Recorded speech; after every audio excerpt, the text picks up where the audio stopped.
চল চল ভাদুমা, মেলায় কিনে দেব রেশমি চুড়ি। আসার পথে খেয়ে আসবো লঙ্কা দিয়ে ঘুগনি মুড়ি।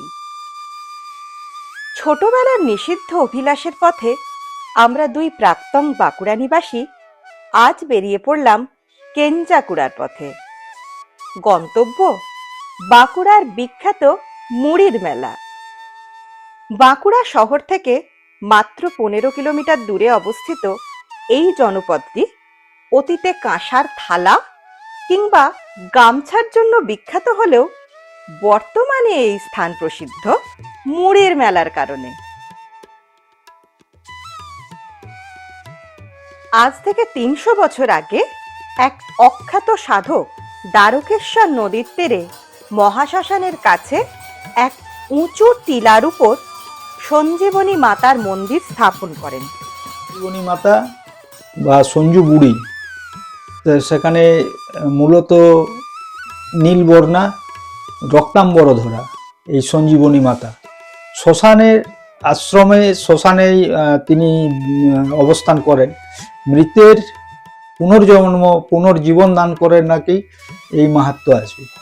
প্রতি বছর মকর সংক্রান্তি উপলক্ষে সেখানে এক মেলার আয়োজন করা হয়। অতীতকালে সেই মেলাতে আগত পুণ্যার্থীরা সারা রাত নাম সংকীর্তন করে সকালে ফেরার পথে দ্বারকেশ্বরের জলে মুড়ি ভিজিয়ে খেত। সেই থেকেই এই মুড়ি খাওয়ার রেওয়াজ। আর ইলেকট্রনিক মিডিয়ার পাল্লায় পড়ে সেই রেওয়াজই আজ মুড়ির মেলাতে রূপান্তরিত হয়। প্রতি বছর চৌঠা মাঘ এই মেলা অনুষ্ঠিত হয়। আমরা এখন যাচ্ছি মুড়ি মেলা দেখতে। প্রচন্ড ভিড়, গাড়ি রেখে প্রায় 1/2 কিলোমিটার মতো তো হাঁটতেই হবে। মানুষের সমুদ্রে পাল ছেঁড়া নৌকের মতো খেই হারিয়ে আমরা এগিয়ে চললাম মুড়ি মেলার সন্ধানে। বাঁকুড়ার সরল গৃহবধূরা বড় বড় থলেতে মুড়ি, গামছা, শসা, পেঁয়াজ, লঙ্কা, মটরশুঁটি, টমেটো আরো কত কি সব ভরে পরিবারের হাত ধরে এগিয়ে চলেছে ওই একই মেঠো পথে। পথের ধারে ধারে পসরা সাজিয়ে চপ, তেলে ভাজা নিয়ে দোকানিরা সার বেঁধে অপেক্ষা করছে তাদের উদ্দেশ্যে। ধীরে ধীরে মেলা প্রাঙ্গণে প্রবেশ করলাম। কিছু সাধারণ খাবার ও খেলনার দোকান পেরিয়ে আমরা অস্থায়ী ভোগ রান্নার জায়গায় এসে পড়লাম। মেনু অতি সাধারণ, কিন্তু আয়োজন সুবিশাল। বড় বড় কড়াইতে অবিরাম খিচুড়ি তৈরি হচ্ছে ও তার চালান যাচ্ছে পাশের চৌবাচ্চায়। নায়াগ্রা জলপ্রপাত দেখার সৌভাগ্য এই অধমের না হলেও গরম খিচুড়ির গড়িয়ে পড়া দেখে দুধের স্বাদ খোলে মিটিয়ে নিলাম। এরপর এগিয়ে চললাম দ্বারকেশ্বরের চরের দিকে। একটু এগোতেই চরে দেখা গেল অসংখ্য মুড়িবিলাসী মানুষ গাদাগাদি করে রং বেরঙের পোশাক পরে নদীর চরে বসে মুড়ি মেখে খেতে ব্যস্ত। চপ, সিঙ্গাড়া, ঘুগনি, পেঁয়াজ, শসা, কাঁচা লঙ্কার গন্ধ মিলেমিশে এক মাদকতা সৃষ্টি করেছে।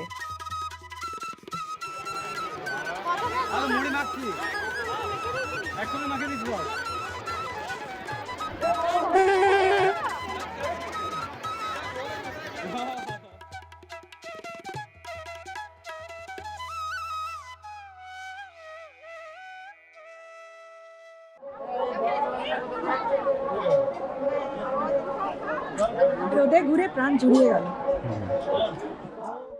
নদীর চরে কিছু মানুষকে দেখলাম গর্ত করে কি যেন একটা সংগ্রহ করছে। কাছে গিয়ে বুঝলাম জল সংগ্রহের এক আদিম রীতি এরা পালন করছে। কেনা জলের চেয়েও ভালো জল এটা। কেনা জল চেয়েও ভালো জল। কেনা জলের চেয়েও ভালো। এত ফিল্টার, মানে এত টোটালি ফিল্টার জল। প্রায় 1 লাখের কাছাকাছি লোক এখানে সমাগম হয়। বিভিন্ন পাশাপাশি গ্রাম থেকে প্রচুর মানুষ এখান থেকে আসে। তাছাড়া পাশাপাশি ডিস্ট্রিক্ট থেকেও বাঁকুড়া, পুরুলিয়া, মেদিনীপুর, বর্ধমান, এধারে আপনার ঝাড়খণ্ড, প্রচুর চাঁদিদার থেকে লোক এখানে মেলা দেখতে আসে। প্রতি বছর এই মেলা খুব মানে আনন্দ সহকারে এই মেলাটা অনুষ্ঠিত হয়। আপনার বাড়ি কোথায়? আমার বাড়ি কেঞ্জাকুড়ায়। কেঞ্জাকুড়া। হ্যাঁ, আচ্ছা, আপনারা যে এখানে জল নিচ্ছেন, এই জলটা কিরকম বলুন? এই জলটা আপনি ফিল্টার জল চেয়েও ভালো জল, মানে এটা এত সুন্দর জল, মানে এটা খেলে তাড়াতাড়ি আপনাদের হজমও হয়ে যাবে। ছোটবেলায় সায়েন্সের বইয়ে স্যান্ড ফিল্টারের উল্লেখ ছিল।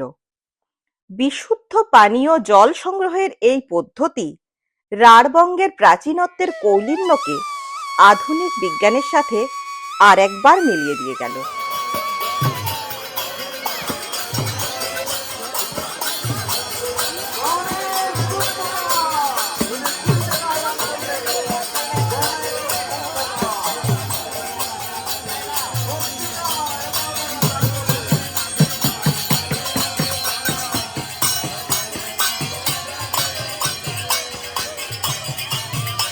অনেকক্ষণ ধরে চরে ঘুরে বেড়ালাম, এরপর ফিরতে হবে। অগভীর নদী হেঁটেই পার হয়ে গেলাম। এ যেন আমাদের সেই ছোট নদী, চলে আঁকে বাঁকে। মাছের মধ্যে দিয়ে, জলের মধ্যে মাছ ঘুরছে, সেই মাছের মধ্যে দিয়েই আমি হেঁটে চলে এলাম। দারুণ মজাদার কিন্তু। নদীমাতৃক এই বঙ্গভূমি আমাদের সুদূর অতীত থেকে লালন পালন করে চলেছে। নদীর তীরে বছরের পর বছর ধরে গড়ে উঠেছে সভ্যতা। মা বসুন্ধরার বুক চিরে এঁকে বেঁকে চলা এই বর্ষার জলে পুষ্ট নদীগুলি আজ দূষণের গ্রাসে মৃতপ্রায়।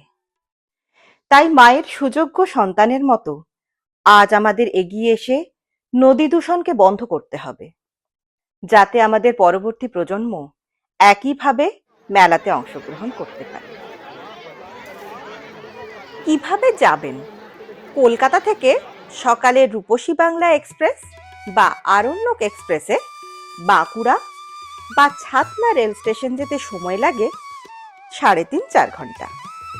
বাঁকুড়া স্টেশন থেকে এরপর 15 মিনিটে বাঁকুড়া বাস স্ট্যান্ড, সেখান থেকে শেয়ার ট্রেকারে কেঞ্জাকুড়া পৌঁছাতে 30 মিনিট মতো সময় লাগে।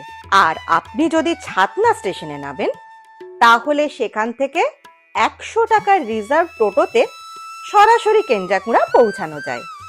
সময় লাগে এই 15 মিনিট মতো।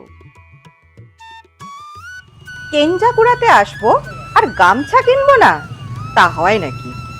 তাই অথেন্টিক হাতে বোনা দুখানা কেঞ্জাকুড়ার গামছা ব্যবস্থা করে পরবর্তী গন্তব্যের পথে হাঁটা লাগালাম। কেঞ্জাকুড়ার কাঁসার কদর একসময় মানভূম ছাড়িয়ে গোটা দাক্ষিণাত্যে ছড়িয়ে পড়েছিল। এখানকার কাঁসা শিল্প প্রায় 2000 বছরের পুরাতন। তবে কাঁচামালের অতিরিক্ত দাম ও সময়ের সাথে তাল না মেলাতে পেরে এই শিল্প এখন অবলুপ্তির পথে। কেজি প্রতি 2200 টাকা দরে দুটি কাঁসার থালা সংগ্রহ করে পার্কিং লটের উদ্দেশ্যে যাত্রা করলাম। বৈদিক যুগে দেবতার অর্ঘ্য হিসেবে পথ চলা শুরু করে কখন যে মুড়ি গ্রাম বাংলার অন্তঃপুরে প্রবেশ করেছে তার ইতিহাস আমার জানা নেই। তবে আজ এই অবাক মেলাকে দেখে আমার একটাই কথা বলতে ইচ্ছে করছে, ধন্য বাঁকুড়াবাসী, মুড়ি খাও রাশি রাশি। পরে আবার দেখা হবে। আর ভালো লাগলে মুড়ি চিবোতে চিবোতে আমাদের চ্যানেলটিকে অবশ্যই সাবস্ক্রাইব করবেন।